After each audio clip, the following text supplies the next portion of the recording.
dari kelas 5B Pendidikan Biologi.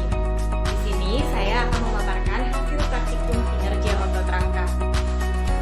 Adapun tujuan dari praktikum kali ini yaitu yang pertama adalah mahasiswa mampu mengamati dan memahami mekanisme kontraksi dan relaksasi otot rangka. Yang kedua, mahasiswa mampu mengamati kerja dari otot rangka tersebut. Nah, untuk prosedur praktikum kali ini, yang pertama perlu disiapkan adalah dua anggota keluarga yang sebelumnya telah ditimbang dan memiliki berat badan normal, serta telah diukur lengan atasnya dan memiliki perbedaan di antara keduanya.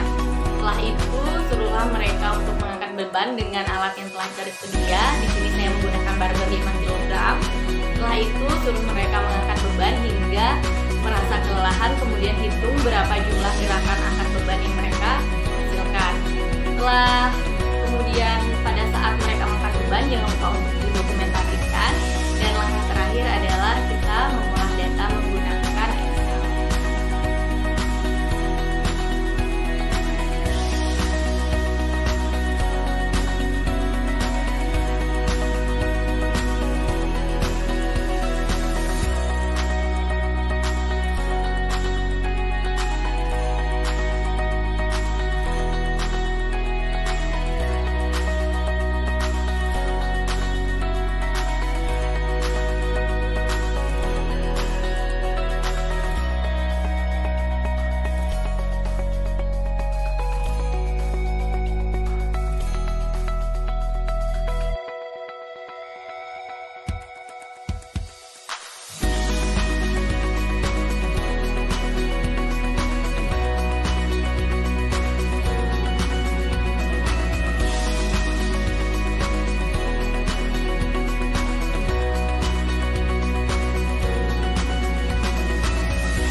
Hasil dan pembahasan pada gambar pertama yaitu hasil praktikum mandiri yang dilakukan di rumah.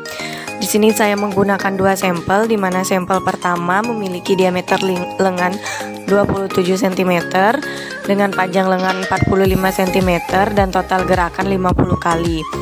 Pada sampel kedua, diameter lengan 32 cm, panjang lengan 40 cm dan jumlah gerakan sebanyak 80 kali. Dari data ini kita dapat melihat bahwa kedua data berkolerasi. Selanjutnya, gambar yang kedua adalah tabel otot rangka pribadi di rumah kerja otot rangka kelas 5B Pendidikan Biologi. Ini adalah tabel untuk satu kelas.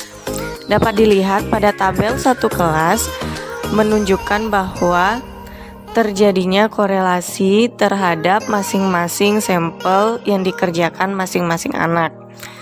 Kemudian ada tabel yang setelah datanya diolah menggunakan Excel, di mana korelasi X1-nya menunjukkan 0,2349 dan korelasi X2-nya menunjukkan min 0,56049, di mana dengan pengertian korelasi mendekati 0 berarti tidak terjadi kolerasi.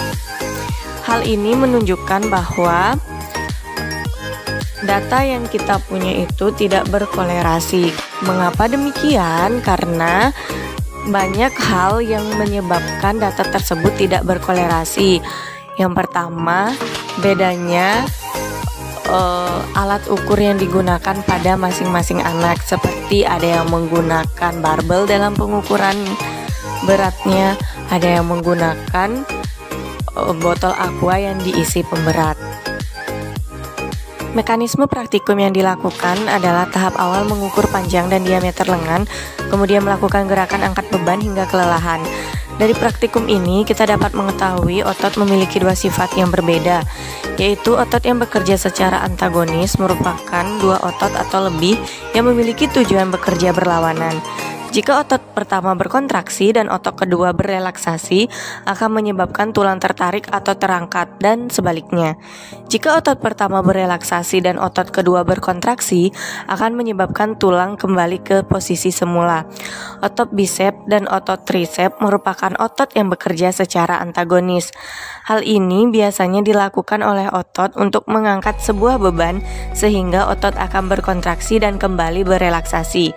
Otot yang bekerja secara sinergis, otot-otot yang kontraksinya menimbulkan gerakan searah, seperti otot pronotor, teres, dan pronotor quadratus, yang menyebabkan telapak tangan menengadah dan menelungkup.